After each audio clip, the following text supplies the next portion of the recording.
Now we'll have a short service. Start with standing.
The triple treasure, I take refuge in the loving will beings, embodying the great way. Her grass praise. I take refuge in Dharma, dying with all beings, deeply entering the teachings, wisdom like a sea.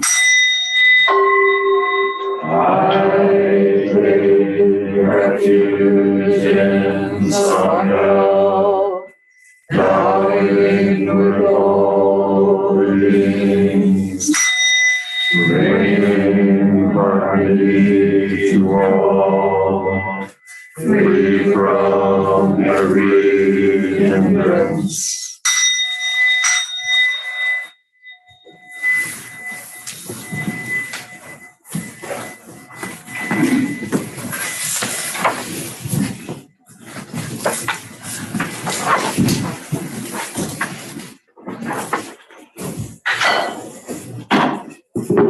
Great perfect wisdom heart sutra.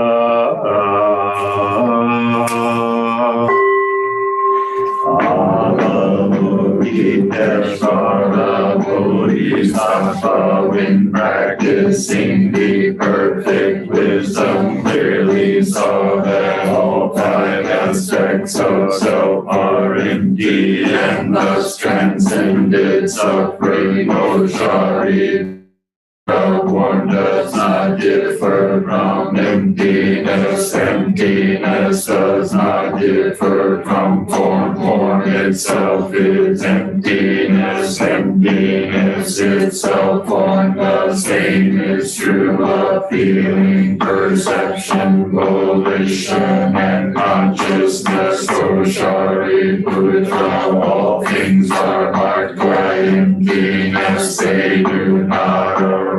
Voices are not tainted or pure, do not increase or decrease in emptiness. There is no form, no feeling, no perception, no volition, no consciousness, no eye, no ear, no nose, no tongue, no body, no mind, no color, no sound, no smell, no taste, no touch, no object of mind, no seeing, and so forth, till no consciousness. There is no ignorance, and also no extinction of it, and so forth, till no old age and death, and also no extinction of them. There is no suffering or cause or cessation or path, no knowledge and no attainment, with nothing to attain. Bodhisattvas dwell in perfect wisdom, and the mind is no hindrance. Without hindrance there is no fear. Far from all deluded views, one realizes nirvana. All Buddhas in all eras rely on perfect wisdom and awaken fully and unsurpassed, complete, perfect.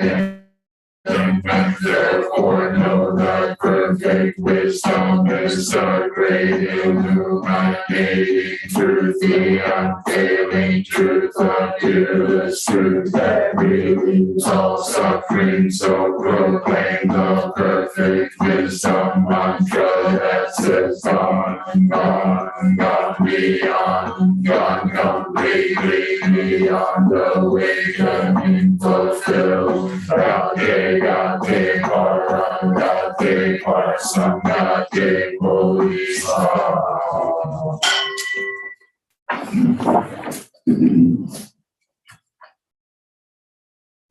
Harmony of difference and sameness. No, Sorry. the dedication. May the vast compassion and deep wisdom of awakening empower and illuminate these words of dedication. Having chanted the great perfect wisdom heart sutra, we offer this merit and future to everyone impacted by the global pandemic and its outflows, especially including those who are ill, those who are grieving loved ones, those who have died, those who are facing hardships, those who are marginalized, those who are medical workers and essential workers, those who are striving for equity and racial justice. We pray for the protection of life and the well-being of all in this challenging time. May we be supported deeply in the Dharma. May our words, thoughts, and actions be illuminated by the light of great compassion. May we all find healing and peace in the vast sea of universal Buddha nature. And may we, together with all beings, realize the Buddha way.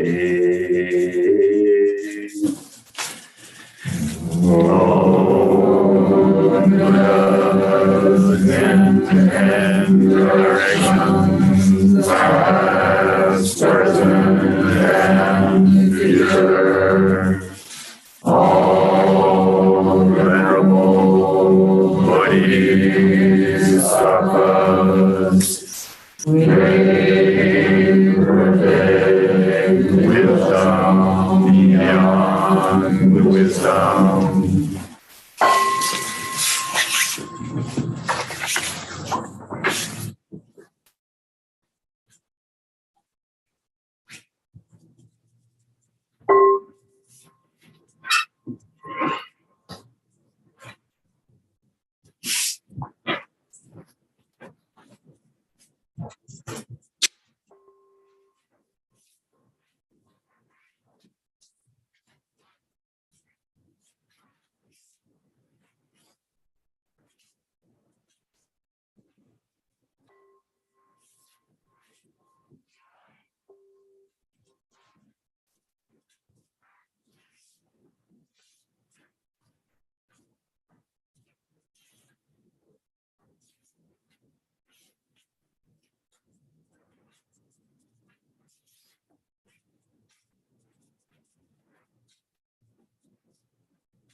Having it to accept and maintain. May I taste the truth about the Tathagata's words.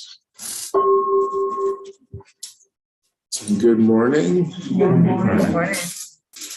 Let's see. Looks like there's about 15 people in this room, and on Zoom, about 15 people.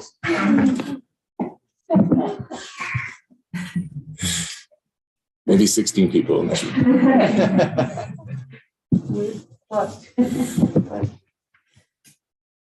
So this talk will continue with the Ango theme of interbeing.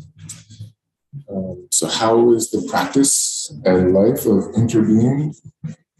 What opens and cultivates and actualizes and expresses interbeing? And, how does this practice of interbeing meet the suffering of the world?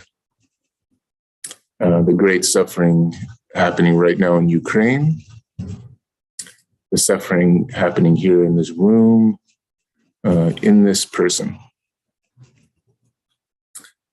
And interbeing can be offered and held and cared for as a truth.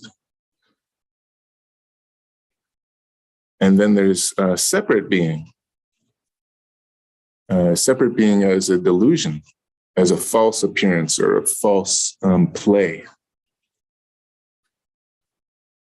I live in deep and compelling and basically nonstop appearances of separate being or cut off being.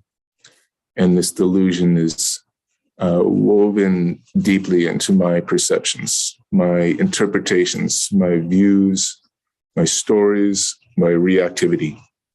It runs through my experience, courses through my feelings and emotions. And it shapes and frames my thinking, my actions, my self-view, and my defensive systems. And so there's the false play of delusion has these myriad real impacts on my life, my actions, and this world that we share together.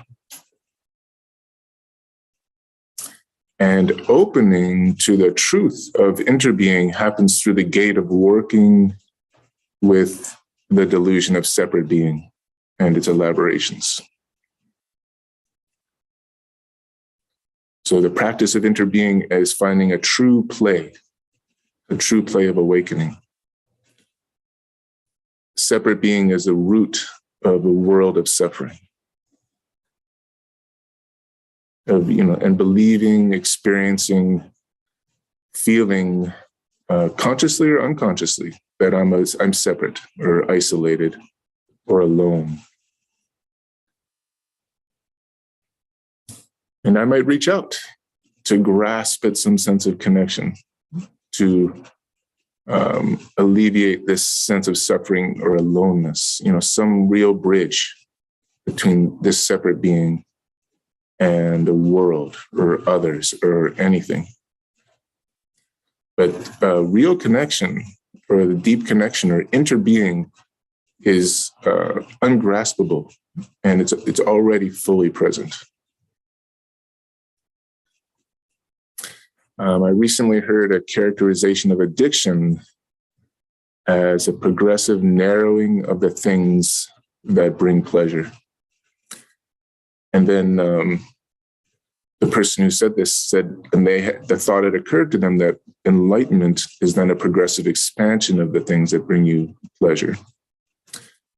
And I reflected on this, and I wanted to turn it a little bit. Of awakening is an expansion of how I find and engage connection. Awakening is an expansion of how I open, actualize, and express interbeing. So waking up from a dream of isolated being, separate being, enclosure, to being in a world together, in a shared space.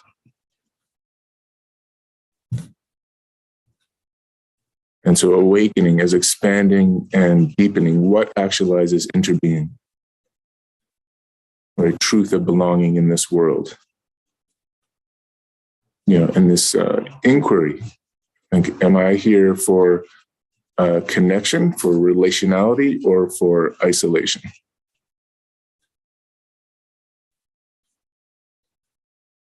And so doing the work of making this truth real in my living. How do we actually walk a path of interbeing? And there's challenges, and then there's great potential. So the title of this talk might be Healing Work is Feeling Work. So I'm going to talk quite a bit about feeling. And because this is, I feel like, a big challenge to this practice and actualization of interbeing, is to fully feel.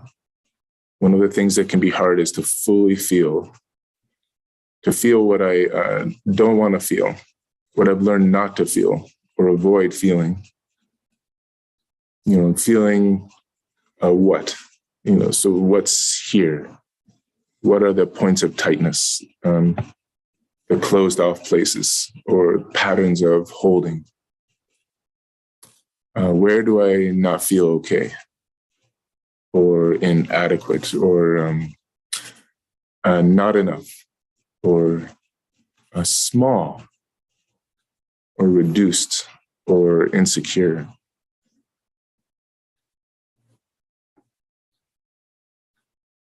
And this is the ground. Working with this is the ground for real connection, of real connection. Opening to suffering and, not turning away.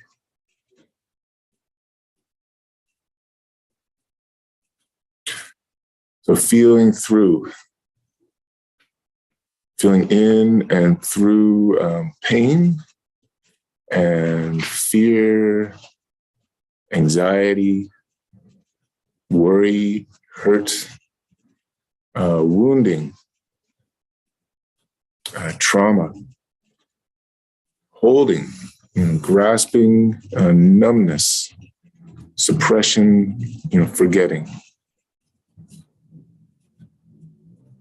And so tending to this challenging stuff it's patterns of disconnection, modalities of separate being.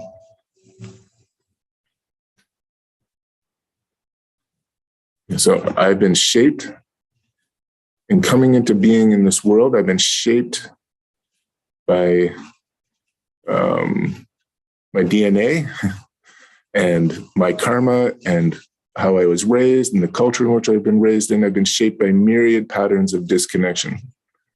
And once shaped, then I hold them in place. And so part of this feeling work is taking responsibility for my part in it, how I'm keeping this going here. That's, my holding and grasping. So bringing some light. And this is a gateway to interbeing.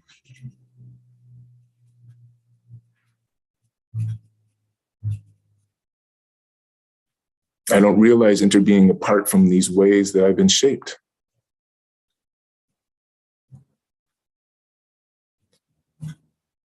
There's no truth of separation, but separate being is a diluted, suffering mode of interbeing.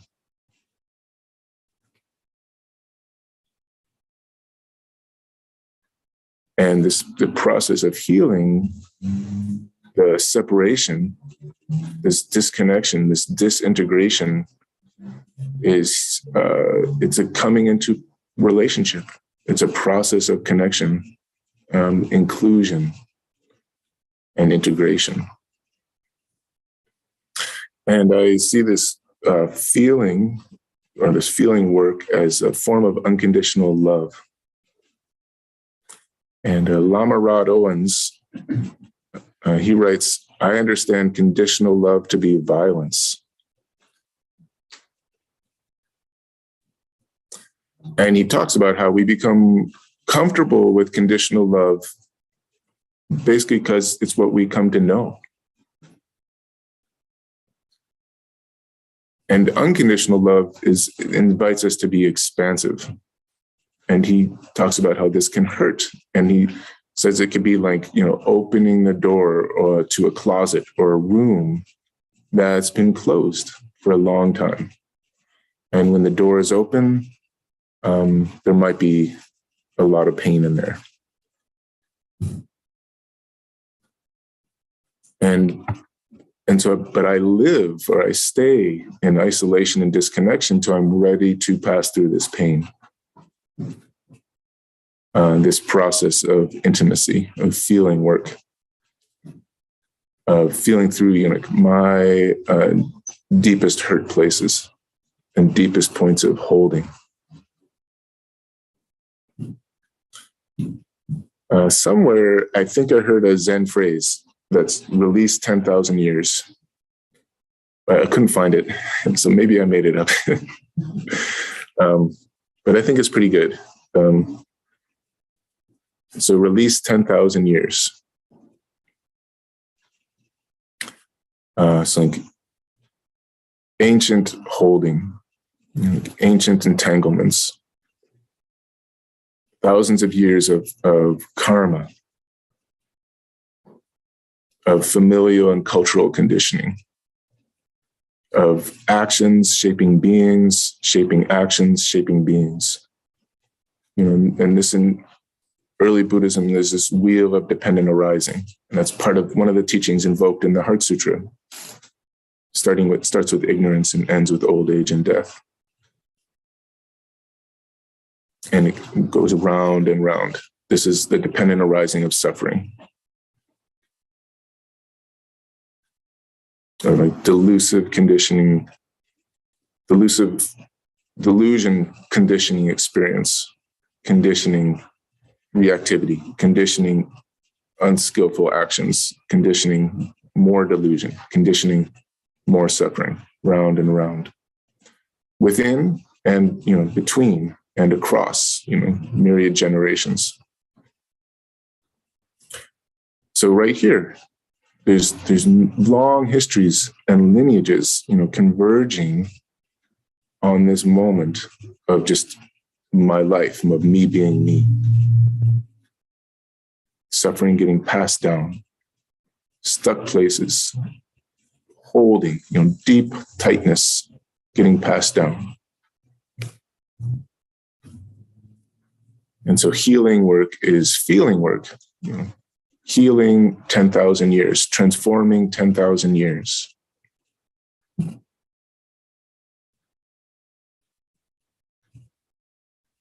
Working through relational suffering that shaped me, shaped my disconnection.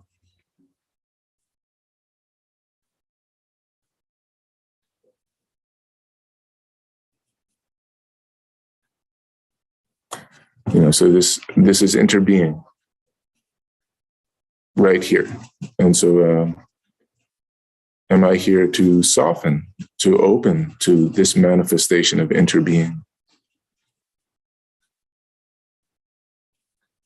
And this can feel like getting in touch with heartbreak And sometimes opening can feel like breaking. And I think there is a kind of breaking happening, but maybe it's the patterns of tightness are the ice is cracking and then melting. There's some breaking there.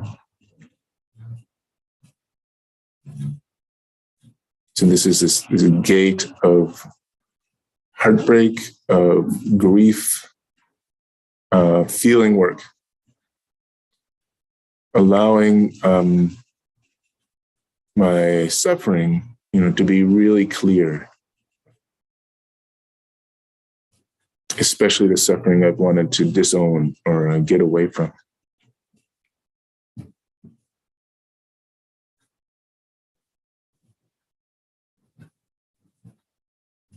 And when it's become unconscious, part of this path of healing or release is through awareness, getting in touch with it, especially with the holding that I'm not conscious of. As long as I'm not conscious of it, I'm subject to it. I'm its object. I become a kind of prisoner of what I'm holding but not aware of. I live inside these kind of walls, this insulation, in this kind of small life, or small, reduced life.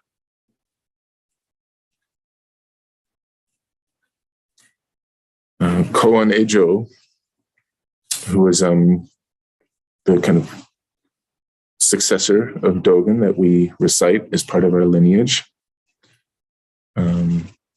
he says, plunge body and mind into the treasury of light, free and ease the whole body in the light of Buddha.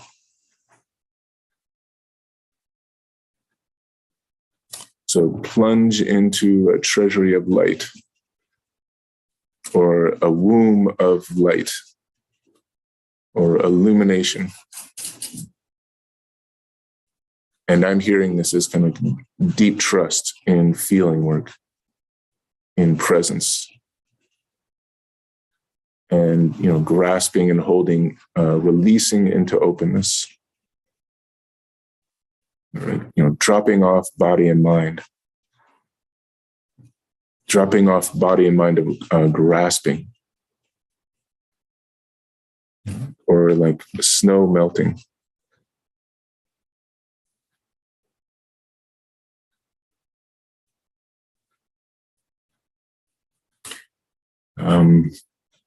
And this feeling work opens a sense of connection, and it's also, I think, supported by a sense of connection and shared suffering, and a capacity for joy in the midst of suffering, in the midst of pain, for spaciousness, for laughing at myself right in the suffering. And Dogen says Buddhas have great realization of delusion. And I think sometimes this might be, being able to laugh at myself. There's a lot of contraction when I'm taking myself seriously.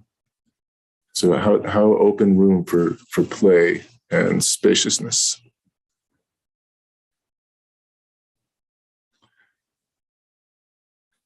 I had a dream where I was in the passenger seat of a car, and there was a man driving the car, and he felt kind of rigid and tight. And in the dream, I asked it was kind of like a kind of innocent hope.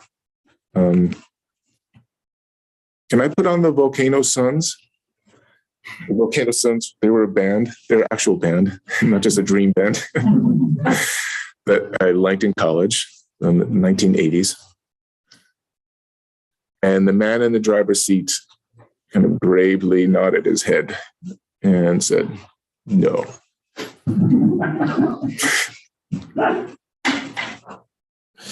And I woke up in considerable pain. I had a deep gnawing in my belly, and I got to be with that in the night for a while. And And this dream has kind of woven itself into practice for me about like who is in the driver's seat. How is it to sit in the driver's seat of my holding and my grasping? So I can feel like I'm in the passenger seat. That's like being out of touch with my grasping, dispossessing the driver's seat. But then I'm making myself subject to my own reactivity.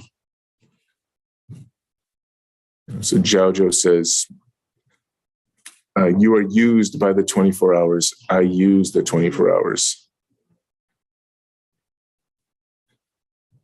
So how be in the driver's seat? And to be in the driver's seat, do I need to push that tight, rigid guy out of that seat? Do I need to kind of supplant him? And I think that could be one approach, but that's sort of the same. That's sort of the tight grasping approach of the guy who's already there. So sitting in the driver's seat, with my tight, rigid person here who doesn't want me to put on the volcano suns, who's not comfortable with something so loud and exuberant. It wants to keep the volcano suns quiet.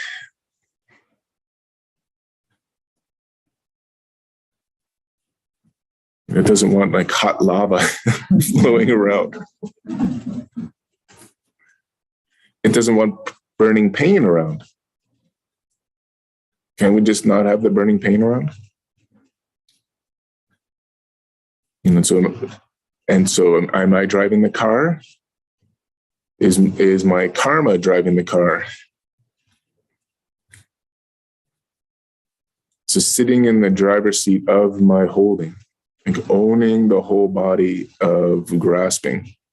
So this is like taking the responsibility of feeling work. And in the driver's seat, it's not that I am in control, but fully in touch. And actually more in touch with my agency. But it's not an agency of control. But it's being a subject. Or subjectivity. Being a subject, a participant, in a shared, unstoppable, turning, swirl of change, rather than an object that's just tossed about. So using the 24 hours rather than being used by the 24 hours. And this is a kind of freedom in an ocean of radical impermanence. And groping for points of control is an expression of delusion. And the more tightly I grasp, the more I become the object of what I'm grasping, the more I get used by it. And I don't see this when I've disowned my grasping. All I have is this experience of being tossed about. And so there's an ironic thing that the more I'm involved with control, the more out of touch I am with my actual agency. The more I'm involved in control or any kind of, domination or certainty. So this feeling work opens into agency. It's not about becoming passive. The more fully I feel this life interbeing, the more I see there's nothing passive about me. I'm just all activity, all process. And this is, part of becoming whole. And this is a compassionate space-making practice, holding space, caring for a welcoming, allowing, feeling space, which can become a releasing, a liberative space, a space of turning things, of agency, of using the 24 hours. And in open space, it isn't trying to contain or hold down or keep away. It's opening to suffering, to tightness, to heaviness, to whatever is here. With a sense of care and gentleness and friendliness. And not getting really involved in a lot of judgment or evaluation. So not getting rid of anything, not trying to change negative or painful things. Unconditional love is a kind of space-making practice or a space-realizing gesture. And, spaciousness is acceptance and openness, open-endedness, curiosity and inquiry and exploration and imagination. And it's a non-objectifying space. So allowing my life to be processed, allowing things to be complex, allowing things to change. And, grasping is closing space. So releasing grasping is opening space. Opening and allowing grasping to self-release, allowing suffering to self-liberate. And cultivating a big space to breathe with my life, to breathe with the pain and harm, I carry and the ways I've learned to manage that. And this is also in developing a capacity to be with what's happening, especially when there's a lot, or when things are complex or challenging. And all embracing presence.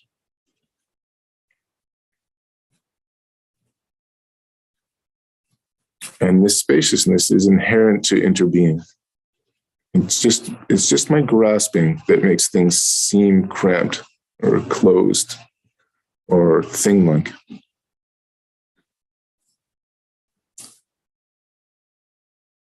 I had another dream recently where I was in a large room, standing in like about 2 feet of water, and swimming in the water, it kind of weaving between pieces of furniture, was a very large alligator, maybe 20 or 25 feet long. And I was afraid of this alligator. I was afraid this alligator was going to eat me. But I just stood there and watched it. And the water drained out of the room. And the alligator turned around and came towards me. And then there was a kind of a fluffy white dog on the floor over here. And the alligator just kind of snuggled up to the dog, and they had a nap together. And I woke up from that dream with the feeling of integration. When the alligator was swimming under the water, it's threatening. Or when it's down there, it's like that's where it can really eat away at me, or I can feel consumed by it. And that's, I would say, like not being in the driver's seat, being used by the 24 hours. And feeling work is always moving towards inclusion, always working towards integration. And being haunted and limited and used by whatever I dispossess, whatever I don't include. And when the water drains away, the alligator is not threatening. I'm in the driver's seat with the alligator.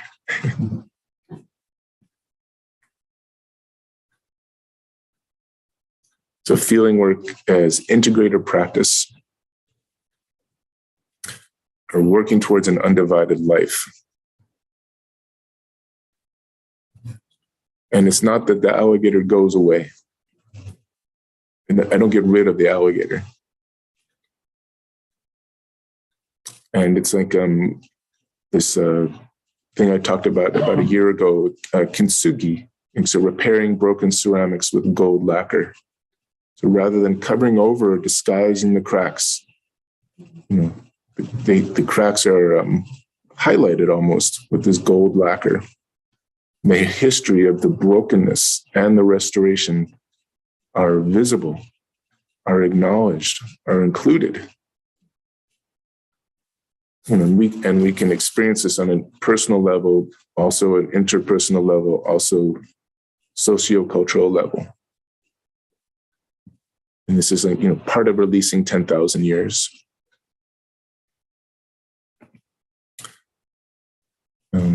I've heard that some neuroscientists can apparently literally see that truth-telling, telling the truth, builds connectivity between the frontal cortex and the limbic system. So speaking honestly as this integrative act, opening connections between a more thinking part of the brain and a more part of the brain associated with emotions and drive.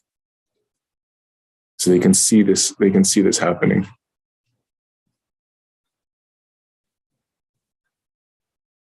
And also, I think another thing with truth-telling, and I don't know if they can see this with brain activity, but truth-telling also building connection with each other, with interpersonal intimacy comes from actually being real, being truthful with each other, actually meeting.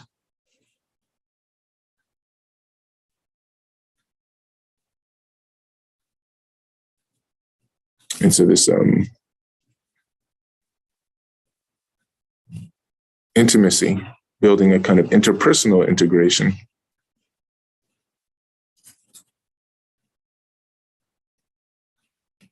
and being whole with myself, being intertwined with being real with others. And all our precepts in Zen are precepts of interbeing, concrete practices of integration and intimacy. Ways of living interbeing together, while grasping and delusion and actions based on them are disintegrating.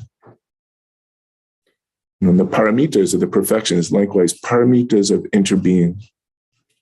4 bodhisattva vows, 4 vows of interbeing.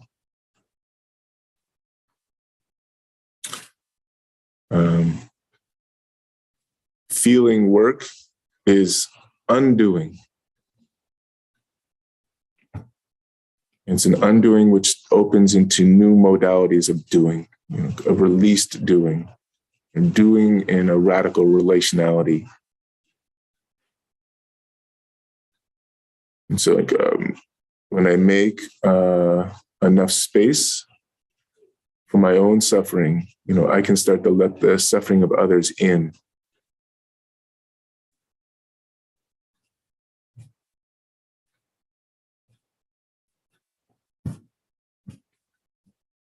So this is feeling work as compassion work, as a opening into bodhisattva activity, becoming an agent of interbeing and liberation in the world.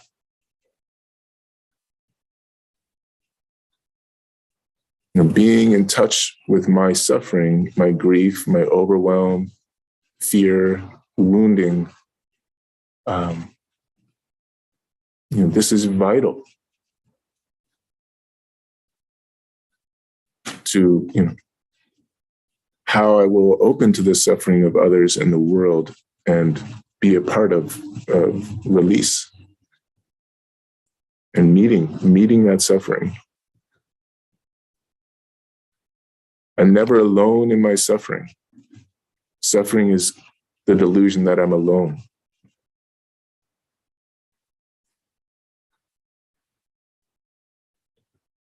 When inner work is interbeing work, it's already outer work. It's relational, it's connecting.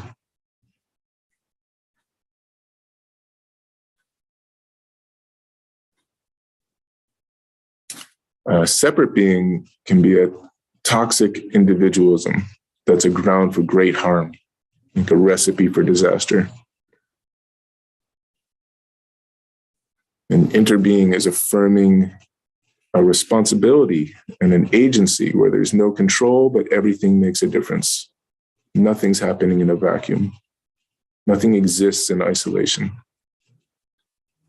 Everything is totally relational. Anything is implicated in everything else. When I hear about the suffering in Ukraine, I want to cultivate peace and not look away. I want to not look away and cultivate peace. And it can be hard to be with deep suffering and feel insufficient, in anything I can do in response. And so what does this practice of interbeing offer? And I feel like it's part of our practice to inquire, like, what does Zazen offer? What does chanting offer? What does this feeling work offer? What is helpful in this practice of opening to suffering? And, how am I in the driver's seat? I can't stop it, but, how do I sit in the driver's seat of hearing about this suffering? How am I practicing with my moments of hate and anger and righteousness and unskillfulness? How am I part of this suffering? How am I part of this problem? And what healing and liberation can practice open in the midst of this suffering?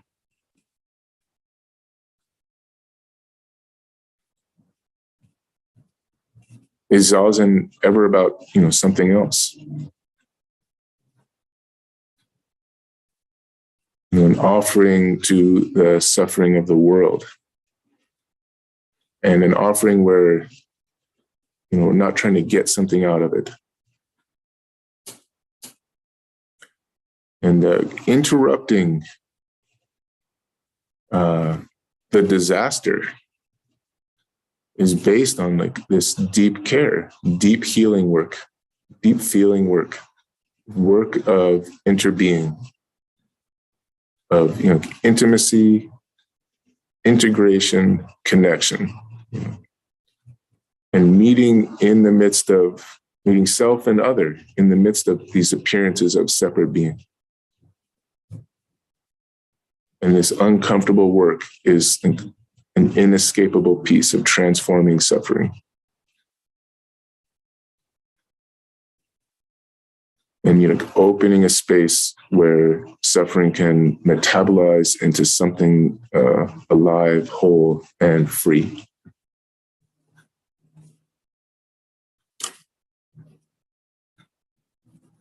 So I'm seeing interbeing as a liberated world imbued with relentless impermanence and loss, and also conferring boundless responsibility and vital possibility.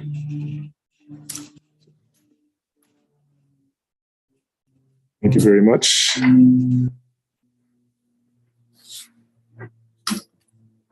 Are there any questions or comments? Anything to express?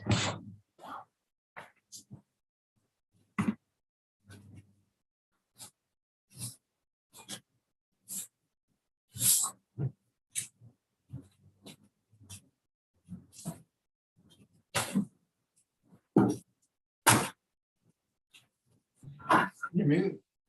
Hey, Korin. Yes. Hi, Polly. I'm wondering, with everything that's going on in Ukraine, I find that really, really disturbing. And I thought it was interesting how you were saying, cultivate peace and But other than like lighting a candle or sitting zazen, I don't know really how to do that. I feel really helpless. Can you give me kind of further advice on that? Well, I think there are some concrete things to do, but like joining a peace vigil, or there's a lot of aid organizations you can give money to or support. And then in terms of our own practice, I think looking at any impulse to turn away from the suffering, that we're hearing about, that we experience in response, but to find a way to be fully intimate, and to be in this kind of being, this moment of being this person. But I feel like not turning away from it. I found that I just don't want to like look at all the news that comes up, the many, many things on your iPhone, blah, blah, blah. If I don't turn away from those, I am going to be not in good shape. So how do I not turn away from it and still maintain my equilibrium? Well, I think if you're noticing you're losing your equilibrium, I would find your ways to find equilibrium, find your ways to find your presence. And so we have sitting still. That's sort of like our number one offering. And there can be going for a walk, or yoga, or a conversation. And I think we don't need to kind of feel like compelled to constantly expose ourselves to the news. But I think I think it's really important to notice when we're turning away, and kind of be alert to that, and check out what's happening there. And and that actually is like, that can be a manifestation, of the same thing that's creating all this suffering right there. So basically self-care. Well, self-care, the kind of self-care that is actualizing interbeing. And there you go. Okay.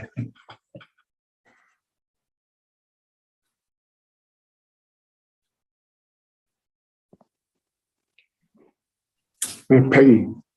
So to continue the discussion about everything that's happening, and so I'm trying to be aware, and then I watch what's coming up in me. And so, I think, well, prior to this, I've been in every peace march for years and years, and now I'm watching me react differently.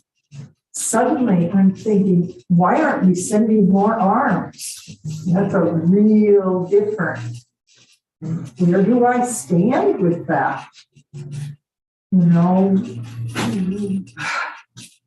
This is a complex.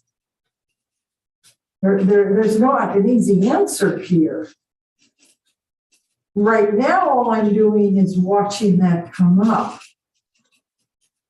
I don't even know what my question is. I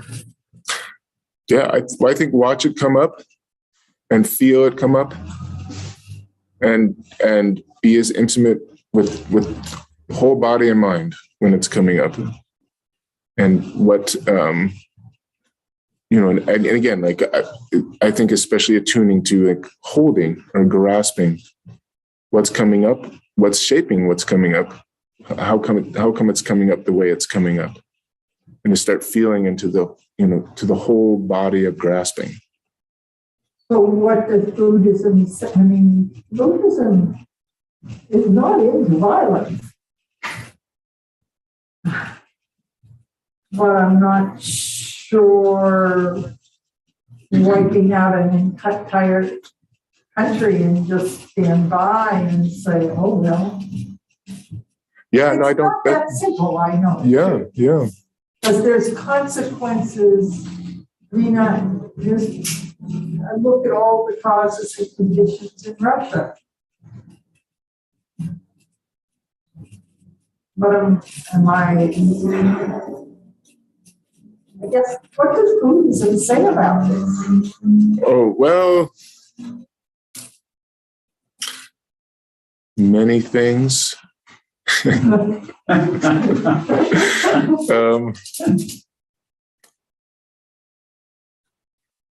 mean, I think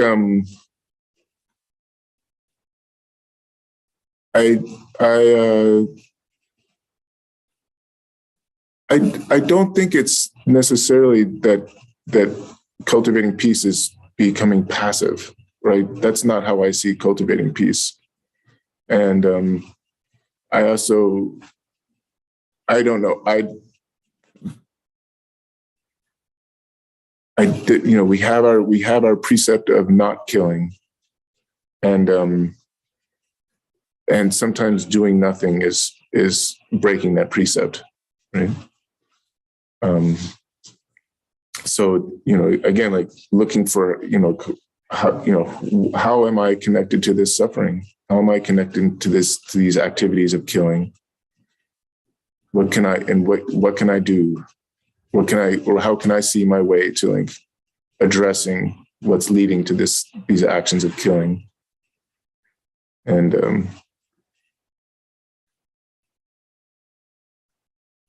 I don't know about in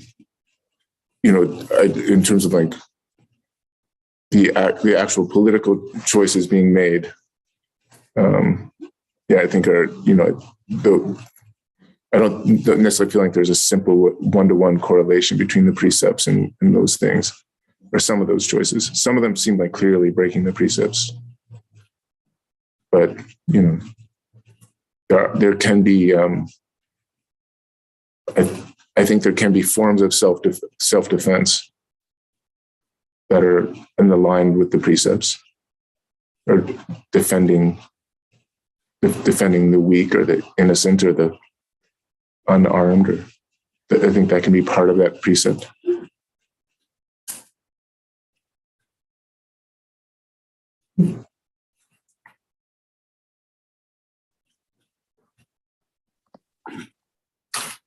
Okay. Korin, thank you for your talk. So I have a question and then I think a comment. The question is, I think you said that the interbeing self, larger self, is all about activity. Maybe you could say a little bit more about that. That would be helpful for me. I mean, like all in relationship and impermanence and change. There's like nothing thingy about it. And I think like, separate being, this appearance of separate being comes with a appearance of fixedness. Like that there's something unchanging about me that is me. Something unchanging about things that are things, and they're really separate. And just intent and kind of looks at things like, well, something's the same until it changes. And if I'm just sitting here, I'm not doing anything. And but whereas I'm like every cell in my body is doing stuff. I'm like metabolizing energy completely right now. And this, I think this is, this is also happening in terms of the self, happening in terms of my life. And that we're really not things.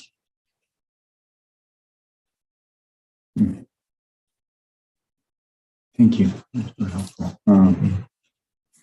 The comment is, I kind of noticed with the war, I mean, I've been reading the paper every day and listening to the news, but I noticed there was a way I was kind of protecting myself from the violence that I know is going on.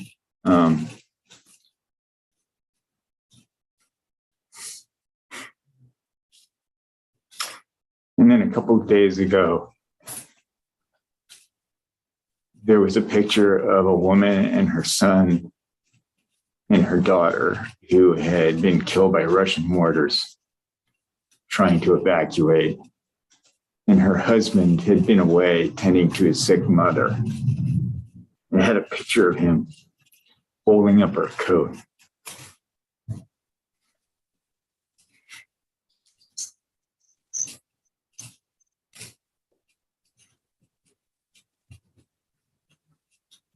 That penetrated me.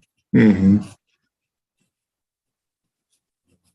And it's kind of one of those things I'm not really sure what to do with that information, but it feels like a way of honoring their suffering, just to feel it. Yeah.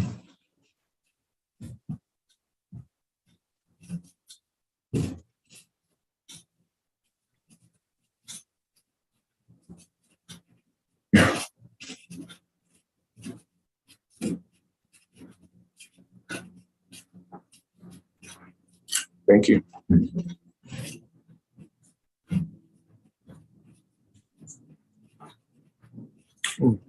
Mary.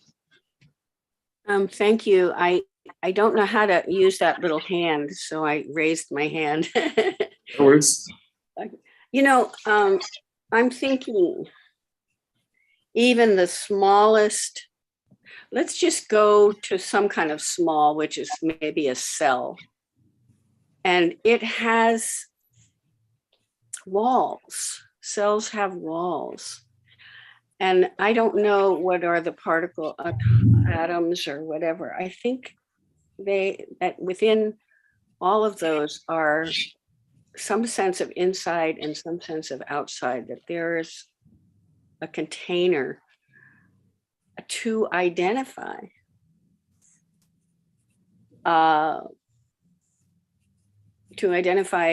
what's going on inside that container from everything else.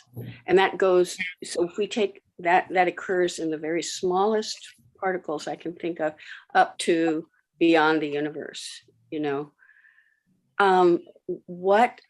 this is a very strong pattern within our universe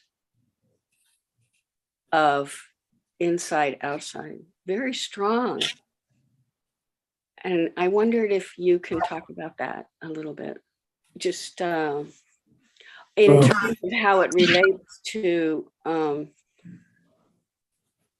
why there's Buddhist teaching at all, and how we can use it, I guess. I feel like there's like a cell has a membrane, and we have like skin. And these are not, but this is not separation. This is just about, these are boundaries of relationship. They're all about relationship. Membranes are all about relationship, what goes in, what doesn't go in. And whereas separation, this appearance of separation isn't the way that anything happens or works. And I feel like this is where we get involved in deep suffering for ourselves and then in our activity. And it doesn't, it actually doesn't make any sense. If that's the way a cell was, it would just die. It wouldn't exist at all. Nothing can exist without being in relationship. We're constantly in relationship, breathing in, breathing out, every minute. We can't be outside, outside a relationship and exist. There might be a way in which that this appearance of separation combined with the fact that we are beings that need to defend ourselves is powerful. I think it might have made us biologically more successful, in our reproduction. So, our conceptual process evolved this appearance of separation, and then we could proceed to act on that. It didn't make us happy, but it did allow us to reproduce really well and dominate the world. but it also, you know, it never was reality. And it makes us suffer. It's running out. Thank you.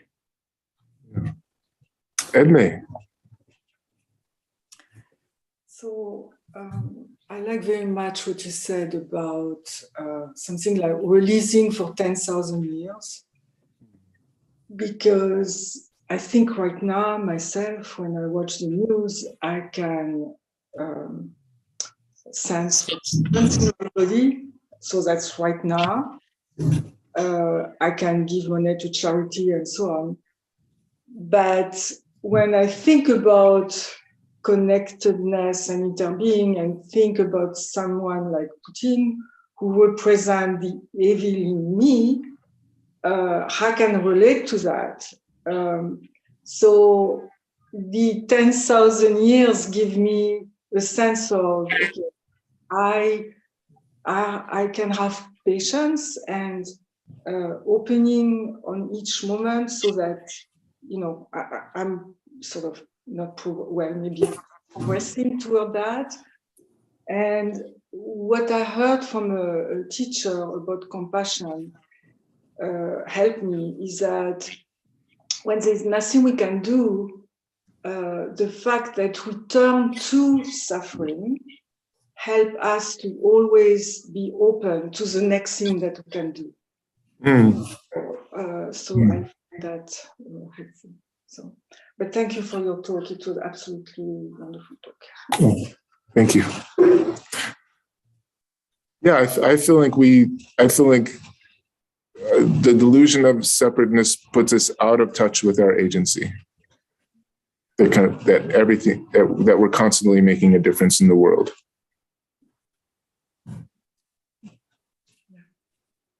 Thank you.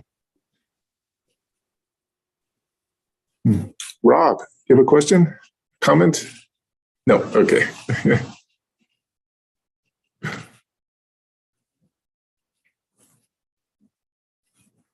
you for the talk. And in the midst of the talks, I always am touched by something truly afterwards. And comment that struck me this time was how the separation coming from this being in control, creating separation, and I don't know how you said it, but and then that creates a reactivity to that control. So you're actually creating kind of a battleground, you know, and so and you know I can enlarge that and bring that out to a larger situation. And I see how it works in myself. Then it seems like a microcosm. And another comment you made is there's something about addiction really reducing pleasure, you know, that that's kind of strangleholding pleasure and limiting that really stuff. Those are things keeping us boxed in without cultivating our agency. Yeah. Thank you.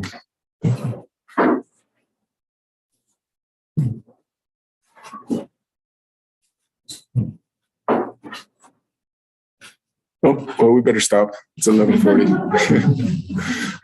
Thank you, everyone.